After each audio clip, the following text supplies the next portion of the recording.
Bonjour à tous. Merci de suivre cette petite heure de formation dans le cadre donc, de cette quinzaine EMC. Et donc, on va l'animer, comme vous l'aurez compris, Marjorie et moi. Nous sommes toutes les deux, donc moi c'est Elodie, nous sommes toutes les deux professeurs documentalistes. Donc, on avait été sollicités pour la partie, les documentalistes, plus pour la partie de l'éducation aux médias et à l'information, dans le cadre qui peut rentrer dans le cadre de l'EMC. Et donc, on a choisi de vous parler aujourd'hui des réseaux sociaux et de l'identité numérique avec comme question, peut-on tout dire sur les réseaux sociaux? Et en fait, l'approche qu'on a choisie, c'est plutôt de savoir quel est l'impact de ce que l'on publie et donc de savoir si ces réseaux sociaux, c'est un espace public ou privé et donc que devient ce que nous publions et sur les réseaux et donc la question de l'identité numérique comprise comme comment se construit cette identité numérique. Je me suis d'abord posé la question de pourquoi aborder la question des réseaux sociaux avec les élèves. Et donc, vous voyez que 78% des adolescents ayant des smartphones sont connectés sur des réseaux sociaux, avec Snapchat en premier. Généralement, ensuite, c'est Instagram. Alors là, on a encore Facebook qui fait un peu de résistance, mais globalement, selon nos adolescents, Facebook, c'est pour les vieux. Et donc voilà, c'est pour nous, enfin pour moi, hein, mais vous êtes peut-être bien plus jeune que moi. Et donc voilà, c'est Snapchat, Instagram et TikTok qui vient compléter le panorama. Et selon donc une enquête de la CNIL, très peu savent que les réseaux sociaux peuvent utiliser ce qu'ils publient. Hein, donc on voit que 41% des 11-14 ans le savent, donc ce qui est pas beaucoup finalement. Et donc pour continuer un peu dans les chiffres et après on s'arrêtera là, 25% des jeunes ont été victimes d'insultes ou de mensonges ou de rumeurs sur ces réseaux. 36% des enfants ont déjà été choqués par certains contenus. Donc, en fait, c'est pour ça qu'il est important d'en parler. Et puis, en plus, comme on le disait avec Marjorie quand on préparait la formation, ils aiment ça, en parler, ils ont des choses à dire, ils veulent comprendre, ils veulent dire comment ils fonctionnent eux. Donc, c'est vraiment important de pouvoir aborder ça avec eux. Et puis, ça fait partie de ce qu'on nous demande. Donc, Donc, en effet, les réseaux sociaux, le fait d'aborder les réseaux sociaux, ça apparaît vraiment dans nos programmes, donc en éducation morale et civique, avec la question du respect d'autrui, des valeurs de la République, de construire une culture civique, en éducation aux médias et à l'information aussi. Les réseaux sociaux apparaissent à plusieurs reprises. Alors, je vous ai mis plein de liens. Alors, j'ai une connexion Internet qui refuse d'ouvrir tout ce qui est un peu site officiel. Je ne sais pas pourquoi. Donc, je ne vais pas vous les ouvrir, mais je vous enverrai le PowerPoint à la fin.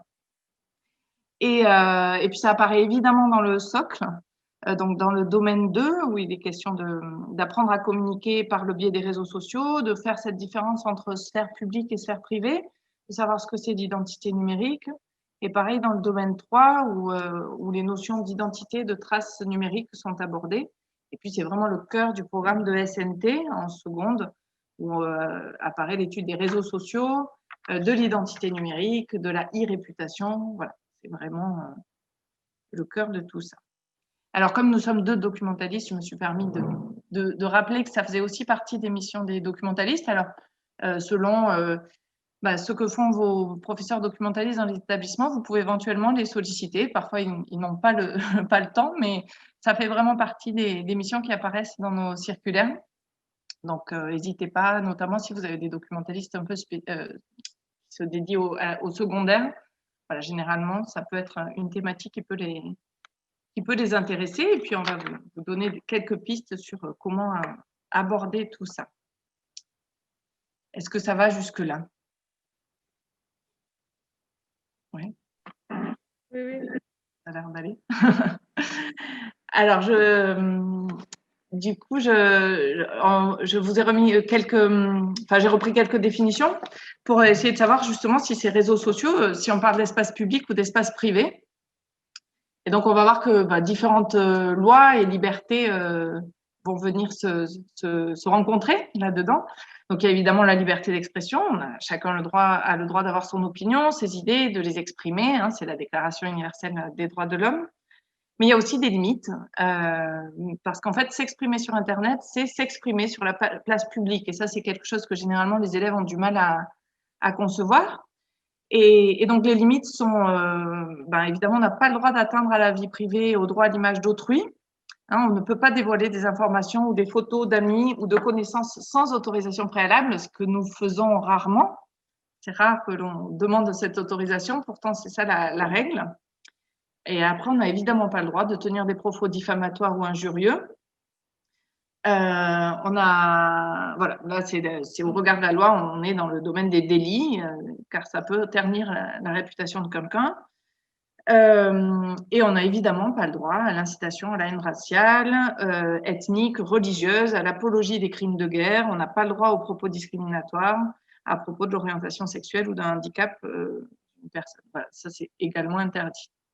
Alors les élèves, ils ont tendance à nous dire, mais enfin, si c'est un compte privé, ça ne regarde que moi. Et en fait, ça ne change absolument rien parce que la personne concernée pourrait avoir accès à ces propos d'une manière ou d'une autre. On ne sait pas comment peuvent être partagés comment peuvent se propager les commentaires. Et quelque chose qui marche avec les élèves, c'est de leur proposer d'imaginer que ce qu'ils vont publier sur les réseaux sociaux, en fait, il faut qu'ils imaginent qu'ils le crient sur la place publique alors qu'elle est bondée de monde. Et donc, du coup, ainsi, c'est comme ça qu'ils arrivent à mesurer un peu plus l'impact, la portée de leur message, et que c'est comme ça qu'on peut décider si oui ou non publier. Alors, justement, dans le comment savoir, un des outils qui est facile à utiliser, ce sont les 10 conseils de la CNIL. Donc, de la même manière, je ne vais pas vous l'ouvrir, j'ai essayé, ça a bloqué, mais je les ai dans le CDI, donc je vais pouvoir vous les redire. En gros, c'est… sauf que j'ai le soleil qui a baissé. Donc, réfléchir avant de publier, ne pas tout dire, à faire attention aux photos, sécuriser ses comptes, faire attention à ses mots de passe, vérifier ses traces, et donc toute la question de l'identité numérique, respecter les autres, utiliser un pseudonyme, faire le ménage après qu'on surfe sur Internet, et puis se créer plusieurs adresses mail. Donc, le lien, il est actif, vous pourrez retrouver ces 10 conseils, et ça peut être une base de travail pour travailler avec les élèves. Et peut-être Marjorie peut commenter la suite de ces limites, de ces points de vigilance. Merci. Donc, on fait un duo, hein, voilà. Donc, bonjour à tous. Donc, l'idée, c'était vraiment de contextualiser un petit peu donc, dans les programmes et puis dans la société d'aujourd'hui. Et en fait, on a réfléchi parce que c'est un sujet quand même très complexe. Et en fait, il y a beaucoup de choses à dire. Donc, ensuite, on va vous donner des petits exemples d'activités. Donc, Élodie sur l'identité numérique et puis d'autres choses qui peuvent être faites pour travailler dessus. C'est vrai que rien que partir des 10 commandements, enfin des 10 conseils de la CNIL, ça peut être très intéressant pour baser une discussion, en fait, pour commencer là-dessus. Et en fait, moi, je voulais juste revenir sur les points de vigilance quand on travaille les réseaux sociaux ou quand on parle des réseaux sociaux. En fait, cette différence entre le public et le privé, c'est quelque chose qui a complètement brouillé les frontières. C'est-à-dire qu'en fait, aujourd'hui, on est sur la place publique alors qu'on reste dans un compte qui est soi-disant un espace privé. Et en fait, c'est l'idée de plutôt que d'avoir une intimité, en fait, il y a Serge Tisseron qui avait inventé le terme d'extimité, c'est-à-dire justement extérioriser son intimité, la mettre sur la place publique, et ça s'adapte parfaitement aux réseaux sociaux. Et donc, revenir sur le fait, Élodie l'a très bien dit, mais revenir sur le fait qu'en fait, tout ce qu'on met, à partir du moment où c'est sur Internet, en fait, il y a toujours un moyen d'y accéder. Et revenir aussi sur le fait qu'Internet a une mémoire, c'est-à-dire qu'on a beau effacer, on a beau supprimer, ça va toujours être disponible quelque part. Et il y a beaucoup d'exemples dans l'actualité de personnalités publiques, des youtubeurs, etc., qui ont un passé, un tweet, une photo qui revient les hanter. Donc, ça peut être des bons exemples. La deuxième chose à laquelle il faut faire réfléchir les élèves, c'est que justement, en fait, on a l'impression que notre petite galaxie sur les réseaux sociaux, ben, c'est notre petite bulle. C'est-à-dire qu'en fait, moi, souvent, les élèves me disent, oui, mais moi, il n'y a que mes amis qui sont connectés avec moi. Mais en fait, on a toujours des amis d'amis. Donc, revenir aussi sur justement l'ouverture des comptes. Moi, il y a des comptes que je laisse publics parce que c'est des choses auxquelles je veux que les gens accèdent. Et puis, il y a des comptes où je suis vraiment cachée. Alors, ils me cherchent, en fait. Hein, voilà. Un exemple qui peut être intéressant à faire, c'est rien que leur demander de taper leur nom sur Google et de voir s'ils apparaissent dans les réseaux sociaux.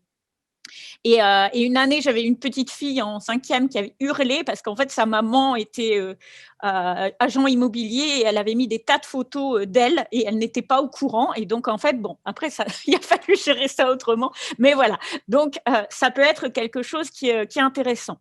Et aussi le fait que quand on est dans sa petite bulle, ben, on va croire les informations qui nous sont données. Et donc ça, c'est ce qu'on appelle vraiment les bulles d'information.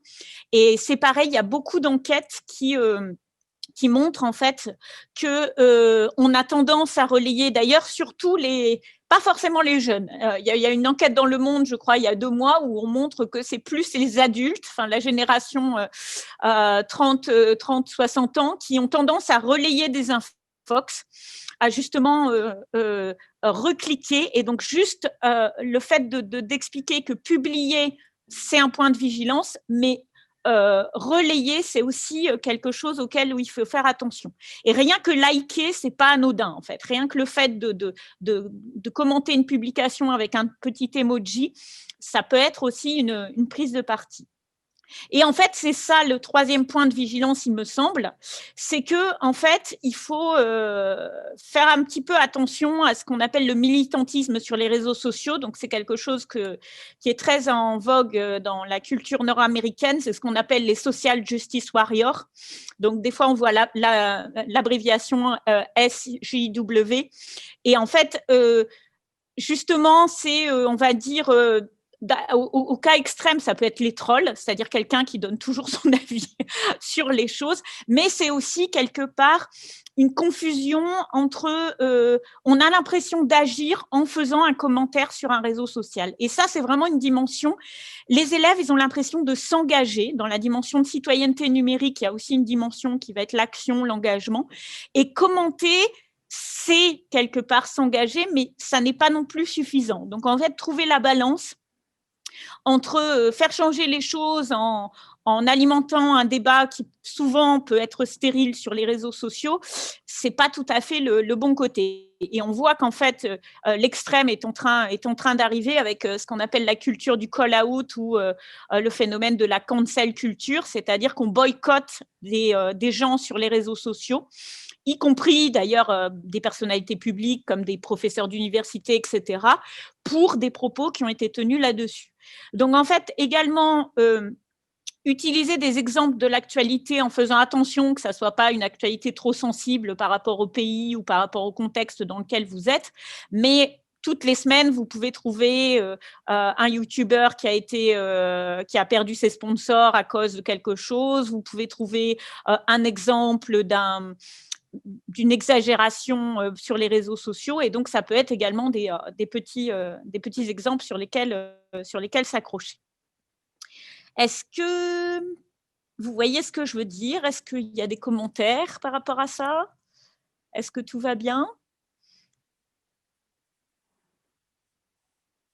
D'accord. Bon, bah, Élodie, je te rends la parole, donc peut-être pour rentrer un peu plus concrètement en fait dans des actions.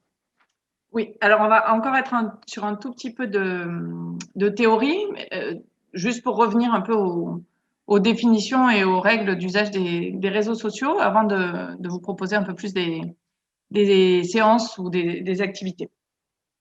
Donc, les réseaux sociaux en termes de définition, donc, ce sont des applications qui utilisent Internet, le web, les technologies du web pour mettre en relation des internautes et développer des communautés d'intérêt. Donc, une des thématiques alors on me dit qu'il y a 2 personnes. Tu gères toujours la salle d'attente? Oui.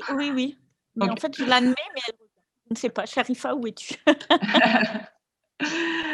Et donc, du coup, une des thématiques qui est intéressante aussi parfois à aborder avec les élèves, c'est est-ce que Internet nous met dans une bulle? Mais là, on s'éloigne un tout petit peu, mais voilà, c'est une des thématiques qui peut être intéressante parce que selon ce qu'on like, on va nous proposer certaines choses et selon ce qu'on recherche sur Internet, on va nous proposer certaines choses. Et donc, est-ce que ça nous entretient pas dans notre propre petite bulle? Ou est-ce qu'au contraire, ça nous permet de rencontrer des gens qui nous ressemblent? Voilà, donc ça peut mener à des discussions avec des élèves. Et donc, il y a un âge légal pour ces réseaux sociaux. Alors, pendant longtemps, il a été aligné sur la loi américaine, enfin des États-Unis, donc à 13 ans, puisque c'était la loi de protection des données américaine qui le voulait ainsi. Alors, depuis, dans le cadre de la loi RGPD, on est passé en Europe généralement à 16 ans. Et en France, on a décidé que c'était 15, que ça suffisait. Donc, c'est une loi de 2018. Donc, à partir de 15 ans, ils n'ont plus besoin d'autorisation parentale pour utiliser les réseaux sociaux. Mais avant cela, oui. Alors, ils savent parfois trouver des moyens pour contourner cela. Notamment le Facebook, par exemple, qui est interdit aux moins de 13 ans. Beaucoup d'enfants, certains enfants de moins de 13 ans ont réussi à se créer des comptes quand même en changeant juste leur date de naissance. Donc voilà, un peu sur les questions de l'âge. Alors, et donc sur la question de l'identité numérique, donc l'identité, alors moi quand je travaille ça avec les élèves, je les fais d'abord démarrer sur une sorte de brainstorming autour de l'identité. Qu'est-ce que c'est l'identité pour eux? Et donc on cite l'état civil, le caractère, etc. J'essaie aussi de leur faire, dans la discussion, juste de leur faire sortir que l'identité c'est quelque chose qui peut évoluer et que ça peut être bien que ça évolue. Et puis du coup on n'a pas toujours envie que les gens se souviennent de notre identité passée, ou le contraire. Mais voilà, c'est quelque chose qui n'est pas figé dans le temps.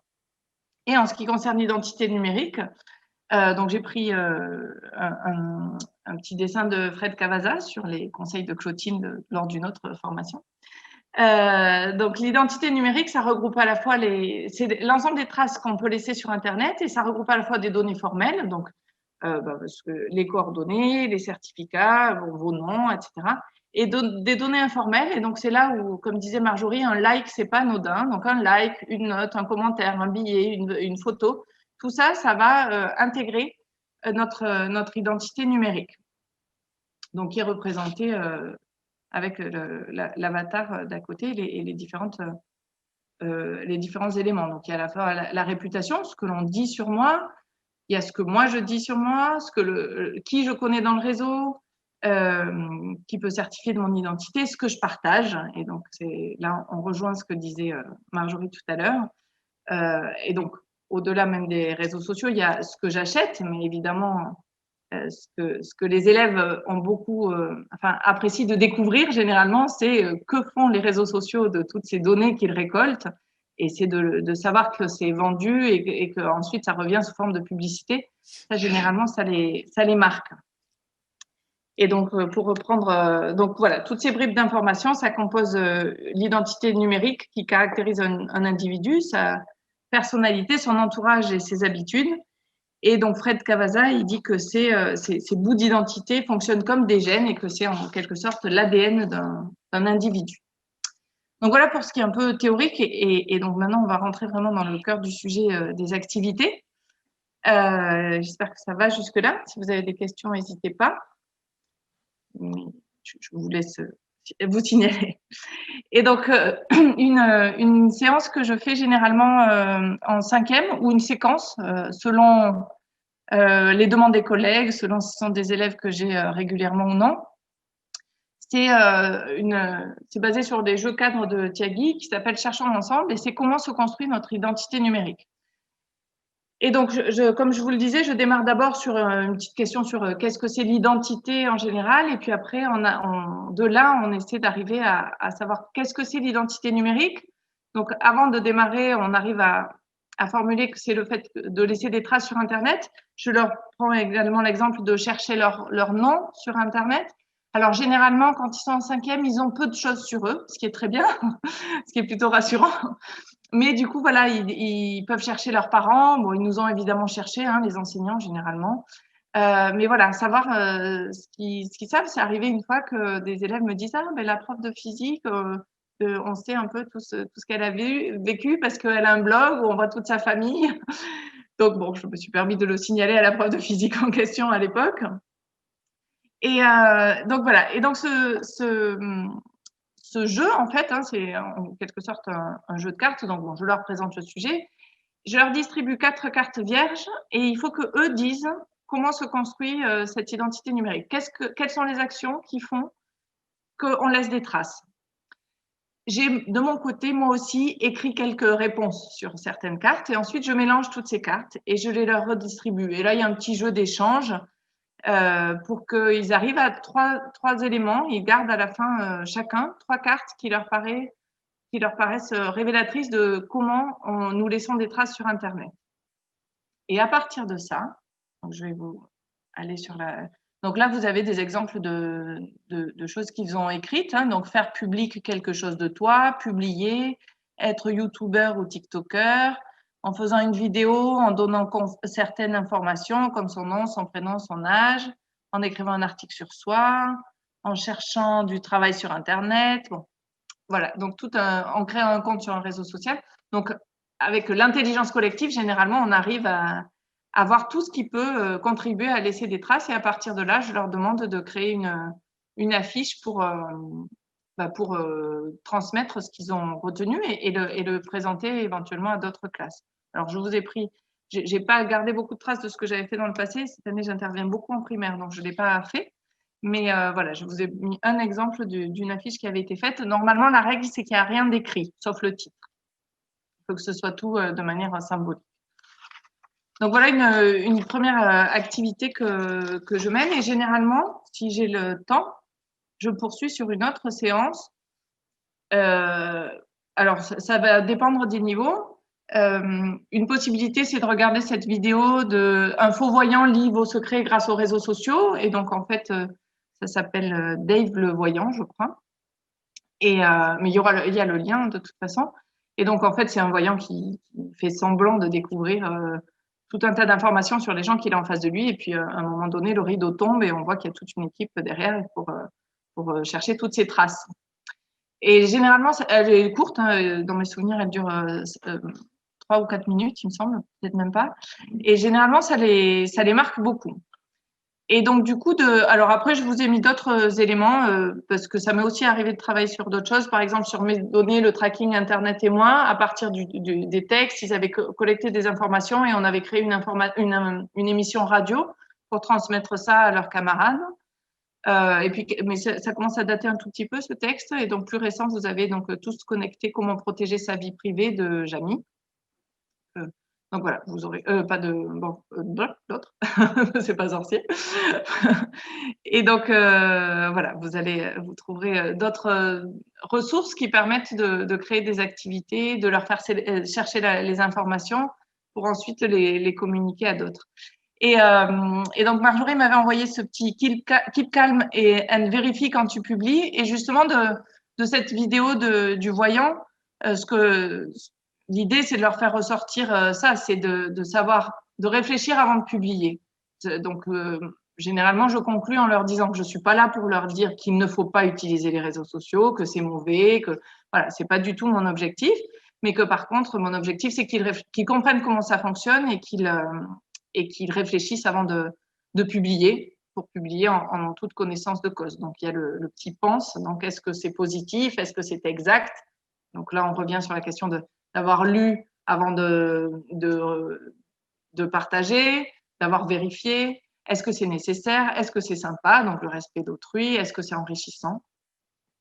Donc, voilà un peu des activités. Donc, ça peut être sur une seule séance quand c'est vraiment juste de réfléchir à ce que c'est l'identité numérique ou, si possible, sur plusieurs séances, dans le cas d'une petite séquence pour arriver à ce qu'ils produisent un élément généralement de communication envers leurs camarades pour alerter, tout en revenant sur le fait que les réseaux sociaux, ça fait partie de nos outils de communication aujourd'hui. Donc, c'est c'est bien de savoir les utiliser et d'être conscient de comment ça marche. Excusez-moi, bonjour.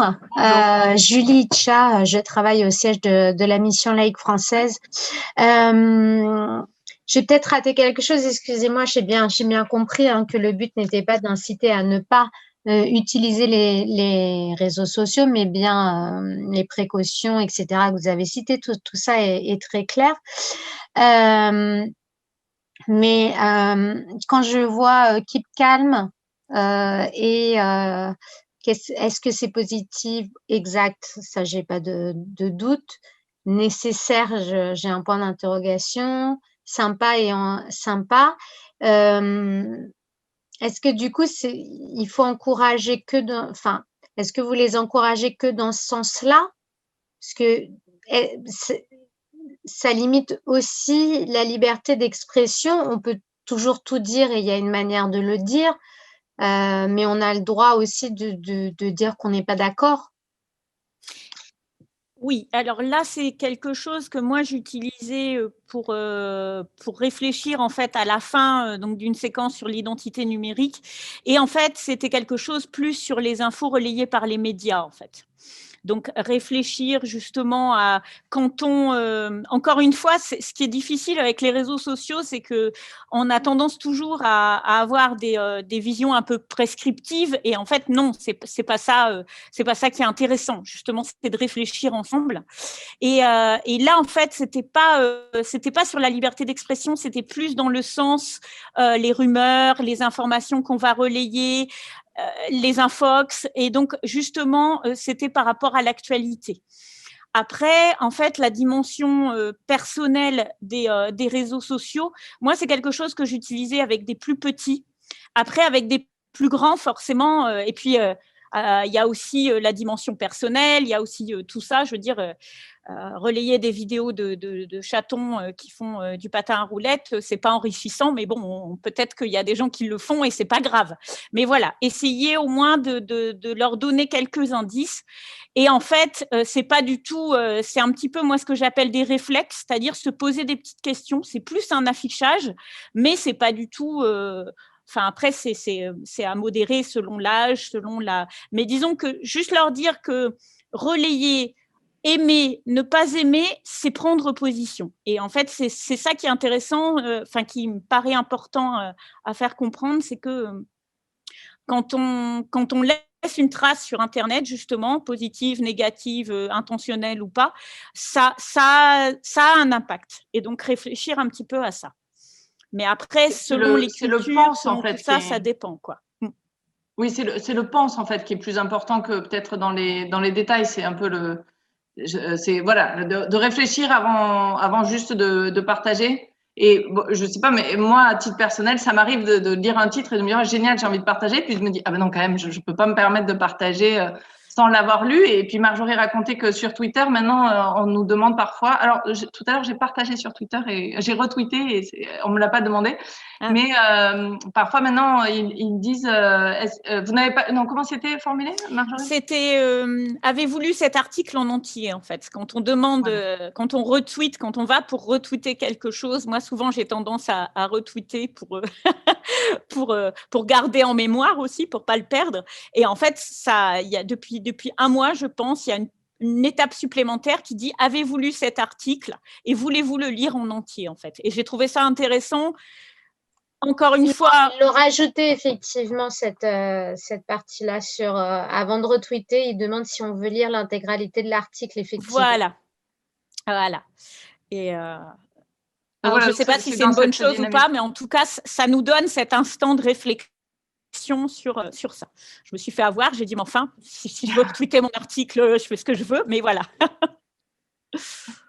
Donc voilà, c'est dans la dynamique de comprendre, qu'ils comprennent comment ça fonctionne et d'être conscient que quand ils font une action sur Internet, ça a un impact. Après, en effet, il y a une certaine liberté dans les limites de la loi, mais oui, il y a évidemment la liberté. Je ne sais pas si on a répondu, Julie. Oui, merci. Excusez-moi, j'avais répondu dans le chat et puis en résonance à ce que disait en plus dans le message Mélissa qui avait d'ailleurs partagé un article des Échos justement sur le fait de ne pas accepter forcément dans sa communauté d'avoir le droit de dire stop, etc. Donc, c'est pour ça que j'ai dit oui, pas de doute, et merci pour vos réponses. Pardon. Non, merci à toi. Je laisse Marjorie présenter des ateliers qu'elle mène, elle, avec ses élèves. Oui, alors donc d'autres activités, donc travailler sur l'identité numérique, en fait, nous on en a discuté donc avec Élodie, c'est quelque chose qui est souvent intéressant à faire en 6e, 5e, parce que c'est le moment où ils commencent à avoir l'âge légal pour créer des comptes. Et donc, voilà, juste poser quelques petites bases. Et des fois, en fait, c'est juste leur laisser la parole. Et en fait, ce qui s'est passé, c'est que moi, je me suis aperçue que les enfants ont envie, enfin, les élèves ont vraiment envie de partager ça.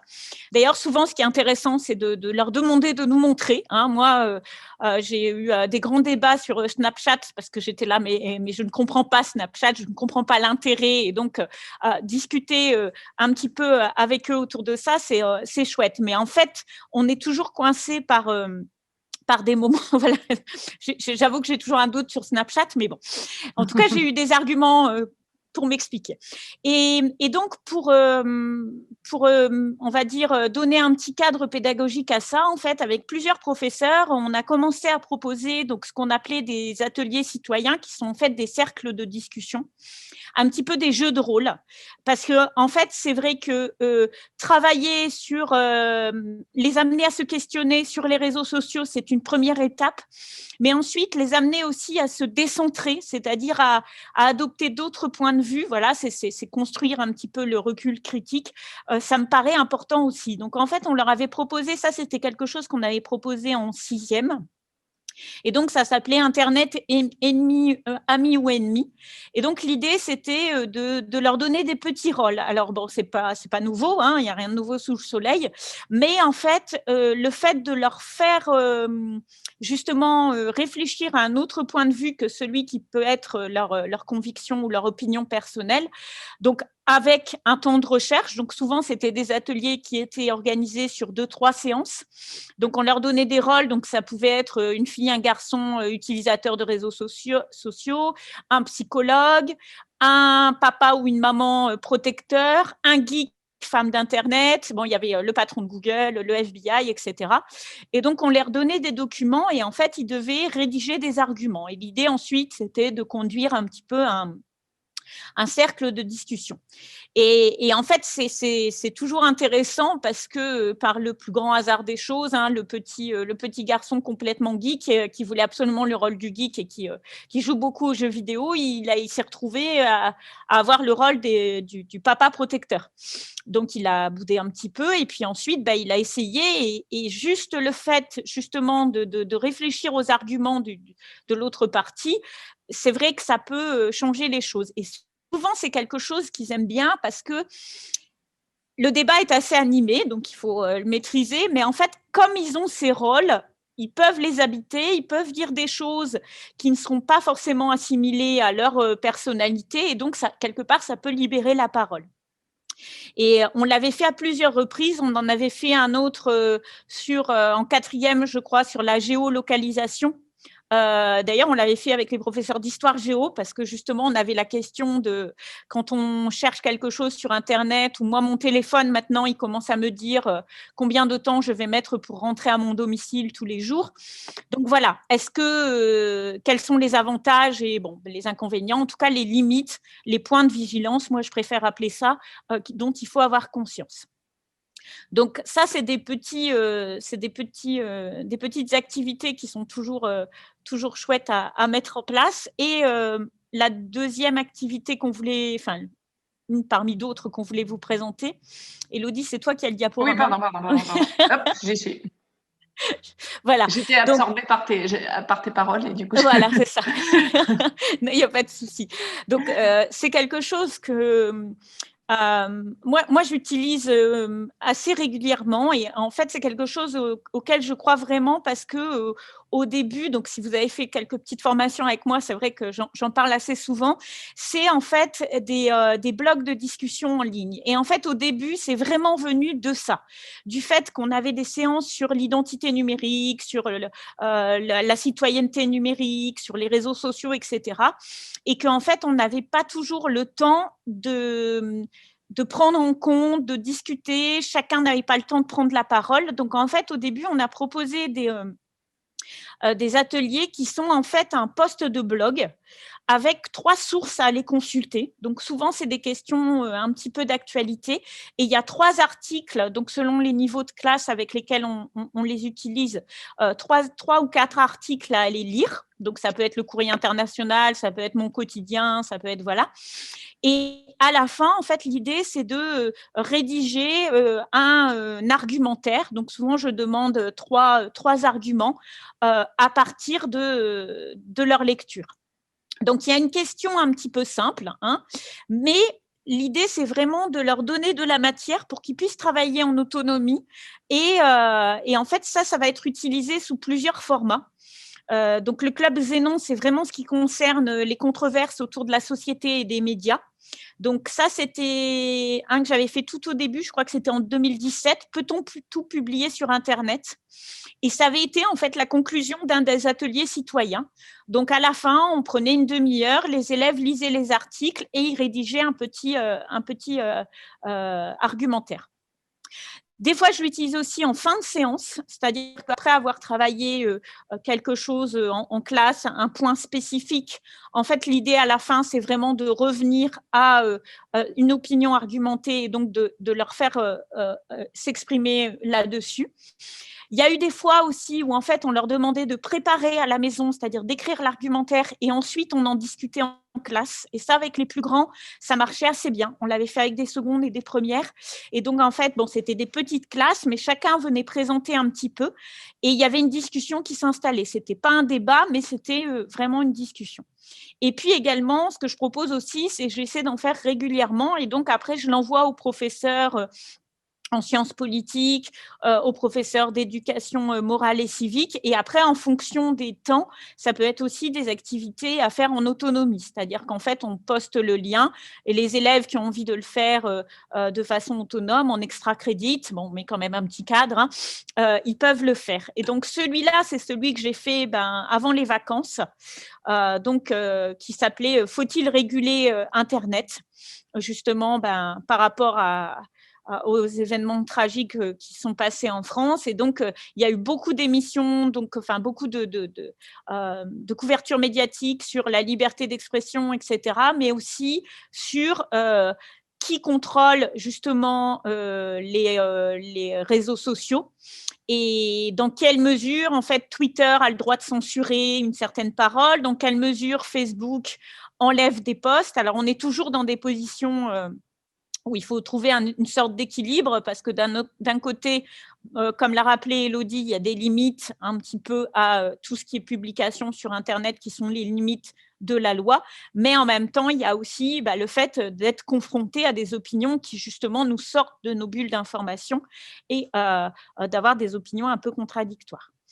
Donc voilà un petit peu, ça c'est disponible en fait sur Internet. Alors comme je disais, des fois je publie, les élèves doivent faire le commentaire, des fois je le mets en publication sur Internet et puis des fois je les dépublie pour qu'il y ait un autre groupe qui puisse l'utiliser derrière. Mais si ça peut vous inspirer, en tout cas, tout est à disposition, donc vous pouvez aller les consulter. Et souvent, c'est des thèmes qui suivent à la fois les programmes scolaires français et puis l'actualité. Voilà, donc je ne sais pas si vous avez des questions. Alors, en fait, on vous mettra tous les liens, sont disponibles quand vous cliquerez sur le PowerPoint, on vous donnera le support à disposition.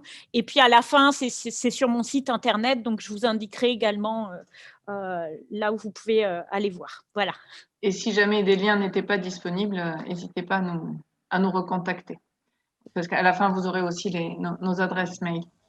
Et autour de toutes ces questions d'Internet, une autre thématique qui est souvent intéressante à aborder, c'est les conditions d'utilisation des réseaux sociaux que, évidemment, ils n'ont pas lues, nous non plus, rarement, en tout cas. Et donc, de voir que ce sont des choses qui évoluent et du coup, de leur faire prendre le temps de rechercher est-ce que ce qu'ils ont accepté, est-ce qu'ils sont toujours d'accord avec ça, est-ce que ça leur convient toujours. Moi, j'aurais juste une réflexion par rapport à tout ça. Deux choses. Donc, Maria Martino à Florence, vous aviez évoqué la réaction d'une petite fille qui était outrée de découvrir que sa maman avait posté une photo d'elle sur un réseau social. Il y a un événement qui va me marquer, c'est lors des rencontres numériques à Saragosse, où des enfants dans un atelier enfants-parents exprimer leur stupéfaction de voir le comportement de leurs parents sur les réseaux et sur Internet. Et certains disaient, mes parents me font peur. Parce qu'en fait, j'ai l'impression, c'est le sentiment que j'ai, c'est qu'on fait bien notre travail avec les élèves. Je ne vais pas nous jeter des fleurs, mais on a le droit quand même. Je pense que notre travail, on le fait bien, d'éducation du citoyen numérique et la prise de conscience de ce qu'est un réseau, etc. Mais les parents, j'ai l'impression que personne ne les forme. Alors, ici à Florence, on va démarrer, là, on a prévu un café des parents autour de mon enfant sur les réseaux sociaux. On va leur faire un peu une présentation, mais c'est un atelier que je souhaite animer avec des lycéens qui vont parler de leur expérience et de la facilité avec laquelle ils peuvent contourner la règle de l'inscription où il faut avoir 15 ans sur un réseau, etc. Parce que ce qu'on fait à l'école, si ce n'est pas relayé à la maison, j'ai un petit peu peur que ce ne soit pas forcément porteur. Et puis, je crois que les parents ont vraiment besoin d'être soutenus. Voilà. Oui, c'est dans un de mes anciens établissements à Los Angeles, ça avait été une demande des associations de parents justement de faire venir des professionnels qui parlaient un petit peu de la publication. Et en fait, l'an dernier, dans le club Zénon, ça tombe bien, hein, j'avais eu un sujet comme ça que j'avais proposé à des élèves. Je crois que c'était dans le cadre de la semaine des droits de l'enfant. Et il me semble qu'il y a un mot, alors je crois que c'est sharenting, en fait, c'est on share, au lieu de faire du parenting, on fait du sharenting, c'est-à-dire qu'on partage son parenting. Et donc, on avait réfléchi autour de cette question-là. Faut-il protéger, je crois que c'était ça, faut-il protéger la vie des enfants sur les réseaux sociaux? Et il y avait eu notamment un article qui était paru où il y avait eu un faux procès en Allemagne, je crois, et en fait, un jeune adolescent de 20 ans attaquait ses parents et donc, en fait, ça avait été une rumeur, c'était une fausse information, mais la montrer, la décortiquer et dire est-ce que c'est quelque chose qui serait possible, envisageable, ça peut être également des choses à aborder. Et je pense que c'est intéressant de faire parler, vous avez raison là-dessus, de faire parler les enfants, en fait, par rapport à leur ressenti. Et c'est vrai que des fois, il y a des choses, on se dit, mais oui, c'est très étrange, quoi. Donc, par rapport au partage des parents à qui manque peut-être justement une certaine contextualisation de, encore une fois, cette idée de vie privée, vie publique. Et voilà. Et c'est quelque chose qui ressort déjà dans les petites classes. Donc, moi, je suis intervenue il y a quelques semaines. Donc, j'ai plusieurs classes de CE1, CE2 là, à l'année. Et on travaillait sur justement leur relation aux écrans. Et qu'est-ce que c'était un écran, qu'est-ce qu'on pouvait en faire, à quoi ça servait, etc. Et en fait, très vite, la conversation a tourné, guidée par les élèves, au fait que leurs parents étaient vraiment insupportables, qu'ils ne posaient pas les téléphones à la maison, qu'ils étaient sur les réseaux en disant oui, j'arrive, mais qu'en fait, ils ne faisaient pas attention à eux. Et du coup, ça a été très intéressant, y compris en primaire, de réfléchir à bon, mais qu'est-ce que vous pouvez faire pour essayer d'aider vos parents finalement à limiter leur consommation d'écran. Et alors, bon, évidemment, les premières idées qui leur viennent à l'esprit, c'est de jeter le téléphone par la fenêtre, etc. Mais on a réussi à avoir des choses plus constructives. Ils proposaient certains des défis, de leur dire, bon, pendant 1 heure, tu es avec moi et si tu fais ça, la contrepartie, c'est, etc. Donc, c'est vrai que Bon, je ne sais pas si on le fait bien, en tout cas on le fait et généralement, on voit quand on reprend des classes plus grandes qu'ils en ont déjà entendu parler, qu'ils sont conscients que le temps devant l'écran, ça peut avoir des conséquences négatives. Mais c'est vrai que la génération des parents, la mienne, hein, on n'est pas né avec et du coup, il y a des comportements qui ne sont pas toujours réfléchis. Et ce sont des conversations qui seraient intéressantes d'avoir avec les enfants, puis avec les enfants et parents. C'est une très bonne réflexion, je pense. Il y avait d'autres messages, je sais pas. Ah oui, super, merci Clotilde, ouais, pour le guide famille, la famille tout écran, tout à fait. Ouais. Du coup, quelques pistes pour aller plus loin, parce qu'il y a mille et une manières d'aborder ces questions des réseaux sociaux. Alors, il y a évidemment Pix et le CRCN. Alors, donc le CRCN, je retiens jamais, c'est le cadre de référence des compétences numériques. Et Pix, c'est en gros l'application qui permet, mais c'est Delphine qui en parlerait beaucoup mieux, j'ai suivi une formation d'elle il y a quelques mois là-dessus, qui permet de certifier, en fait, de se positionner par rapport à ses compétences. Et donc, en théorie, c'est obligatoire il faut que les élèves de 3e, ils valident des compétences Pix dès cette année. Donc, ça va se mettre en place plus ou moins lentement dans les établissements, mais en théorie, ça démarre. Vous pouvez éventuellement interroger vos professeurs documentalistes qui ont souvent qui prennent souvent part à ce dispositif. Donc, PIC, ça va le cadre, il va de l'école élémentaire jusqu'à l'âge adulte, hein, jusqu'à l'enseignement supérieur.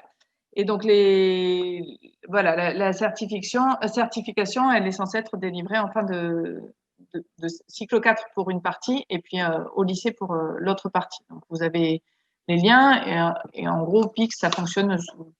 On est mis en situation et il y a une partie de démonstration, si vous voulez essayer. Ça permet de tester un peu ses compétences.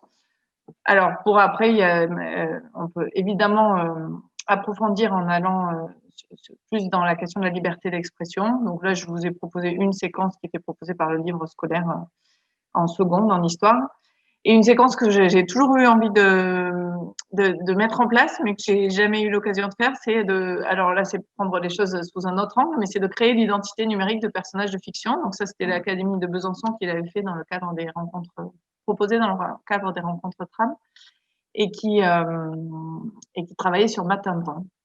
Donc, je ne l'ai jamais fait. Si vous le faites, je serai toute heureuse d'avoir vos retours pour me lancer un jour avec une collègue ou un collègue de lettres. Et puis voilà, alors après, on vous a remis quelques liens. Donc, l'éducation aux médias et à l'information dans les programmes, donc ça a été fait par le Clémy qui synthétise un peu tout ça. Les parcours éducation aux médias et à l'information, donc ils sont faits par des collègues de documentation qui sont très riches, très complets. Les clés des médias, donc ça c'est Radio France qui fait tout un tas de petites vidéos, sur les médias et dont une sur un réseau social, ce n'est pas un journal, donc justement la différence de nouveau entre ces espaces privés, publics, si c'est de l'information, pas de l'information. Il y a aussi un article de France Info Junior et puis tout le site internet Sans Crainte qui peut également apporter des pistes. Ah ben voilà, veux-tu être mon bel ami en classe de seconde? Bah super, il va falloir que je m'inscrive. Voilà, bon, c'était un panorama un peu général. Donc, il y avait eu un résumé des 10 conseils en 5 conseils pour le net sur le web. Là, donc c'est la petite affiche qu'on vous a mise à la fin. Vous avez nos coordonnées et je ne sais pas si vous avez d'autres questions. On a été certainement un peu trop rapide. Non, on a le temps maintenant. On peut voir s'il y a d'autres questions ou d'autres suggestions. C'est Valérie en Espagne. Bonjour. Bonjour. Bonjour. Moi, je voulais juste intervenir sous l'angle du cercle vertueux, en fait. Je ne sais pas si je le fais consciemment ou inconsciemment, mais moi, je suis encore beaucoup sur Twitter, c'est un média que j'aime, enfin, c'est un réseau social que j'aime beaucoup, et je n'y rencontre pas de cons. Je ne sais pas si c'est mon Twitter qui fait son propre tri et que du coup, ça m'arrange bien, mais je ne rencontre pas de mauvaises personnes. Je rencontre parfois un de mes réseaux qui, lui, montre qu'il a rencontré un imbécile fini, mais moi, ça ne m'est jamais arrivé directement. Et du coup, quand je discute avec des amis ou avec des collègues ou avec des parents d'élèves sur Twitter, qui est vécu classiquement comme vraiment le réseau ONI de déversoir de la haine, et etc. Et moi, alors je le sais, hein, bien sûr, mais moi, je suis toujours stupéfaite parce que ce n'est pas du tout le vécu que j'en ai. Et moi, c'est vraiment un réseau social que j'aime beaucoup parce que ça met en lien des tas de possibilités. Moi, j'ai fait plusieurs échanges internationaux d'élèves grâce à Twitter. J'ai fait plusieurs formations en tandem grâce à Twitter.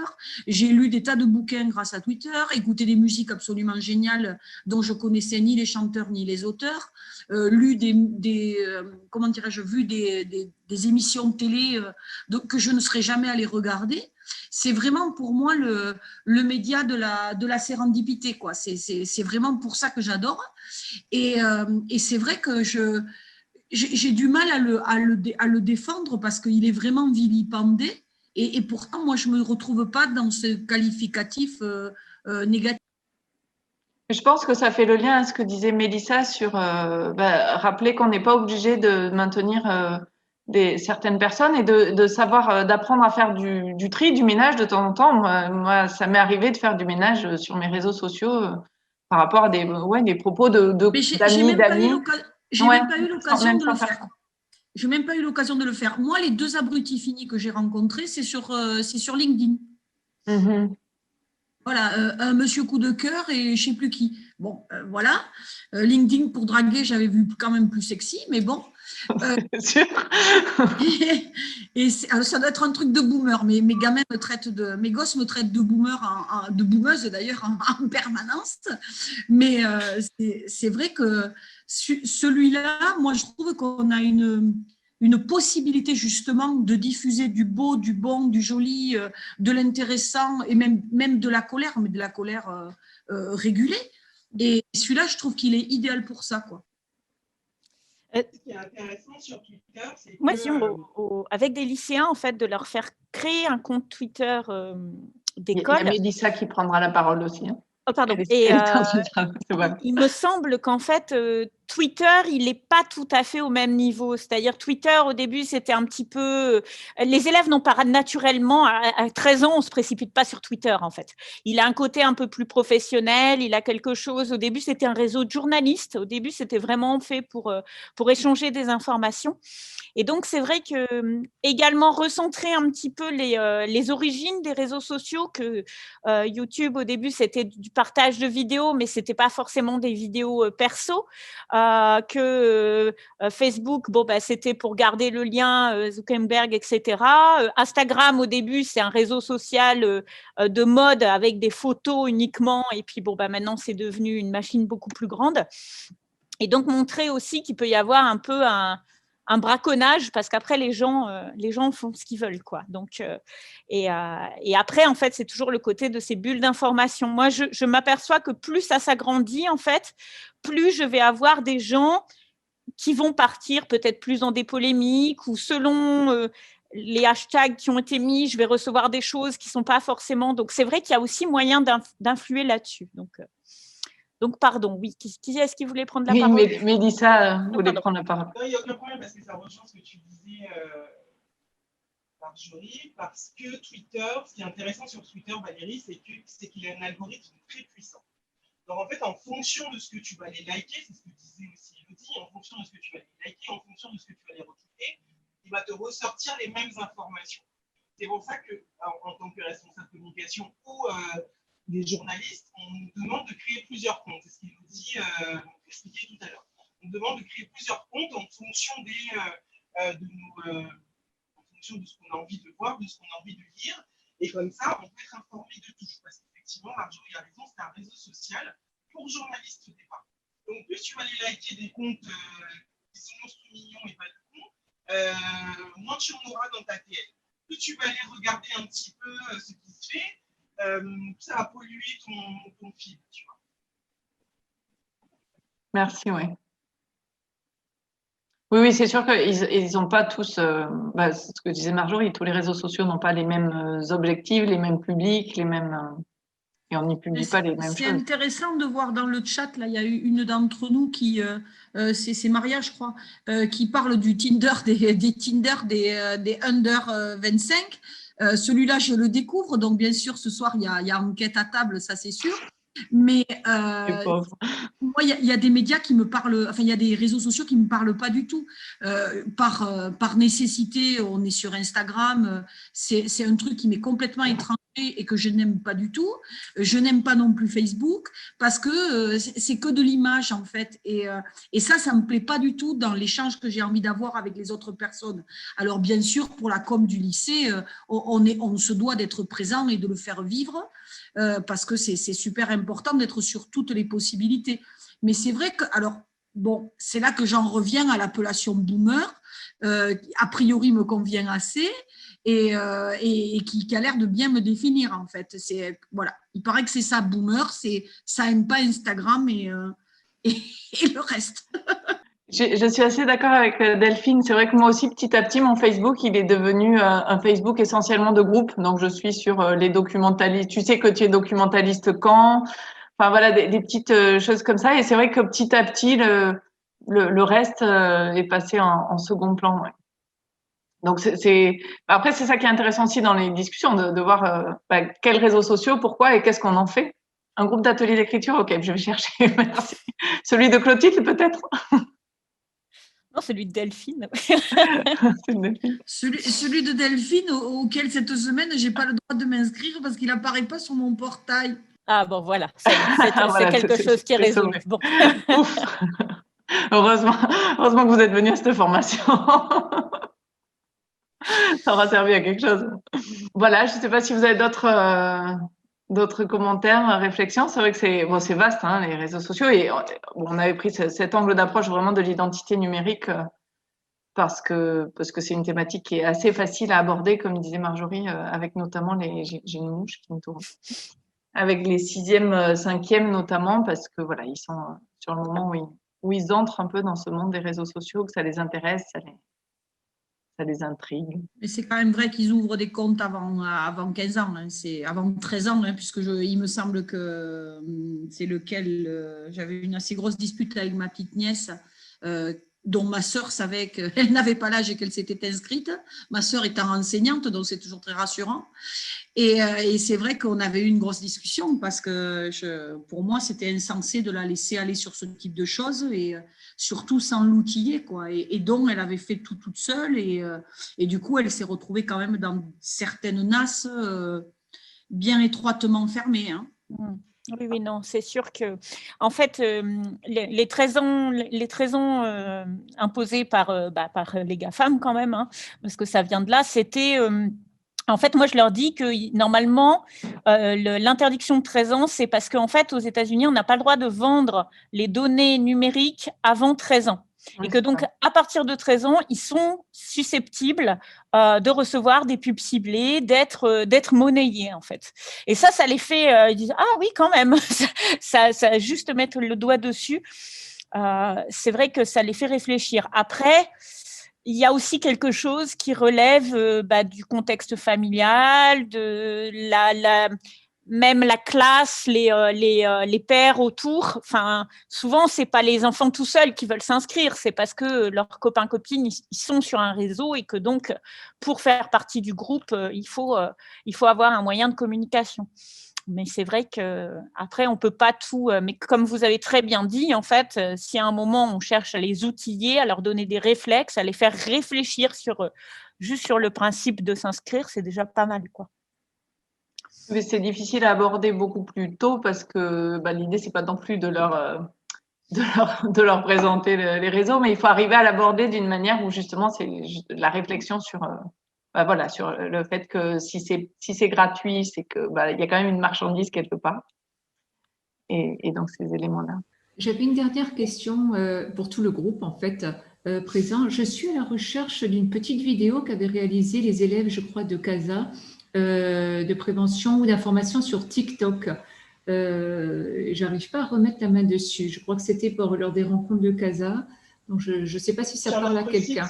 C'est sur notre site, je vais te l'envoyer, Maria. C'est sur le site d'Elevez. J'aurais voulu pouvoir le réutiliser dans le cadre des classes, quoi, en fait. Alors, moi, je viens de découvrir quelque chose. Bonne soirée à ceux qui sont là. Pour TikTok, c'est peut-être, enfin, je sais pas, peut-être c'est moi qui ai découvert ça.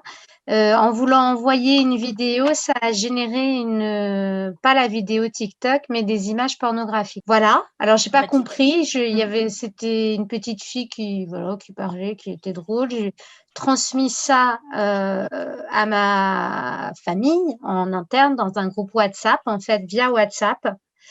Et j'ai eu un message tout de suite en disant « Mais qu'est-ce que c'est? Il faut absolument retirer ça. » Alors, je me disais « Mais de quoi on parle ?» Et ça l'a fait 2 fois sur 2 vidéos différentes. Donc, je sais pas si vous aviez déjà eu vent de cela. En tous les cas, c'est vraiment ne me rendant pas compte, on m'a renvoyé effectivement ce que ça produisait. Et bon, moi, j'ai alerté tout de suite mes enfants parce qu'ils utilisent effectivement TikTok dans le cas de partage avec des amis ou autres. Il y a des vidéos qui génèrent en fait dans le partage des images à caractère pornographique. Voilà, je voulais vous prévenir de ça si vous aviez pas. Je viens d'en faire l'expérience la semaine dernière. J'avais quand même une question, moi, sur comment est-ce que justement est-ce qu'il y a des tips qu'on peut donner aux enfants dans le sens avant d'entrer dans un groupe, avant d'accepter quelqu'un justement comme ami, quelles questions est-ce que je dois me poser? Qu'est-ce que je dois me dire? Parce que pour le coup, il y a quand même cette grosse peur de parents autour de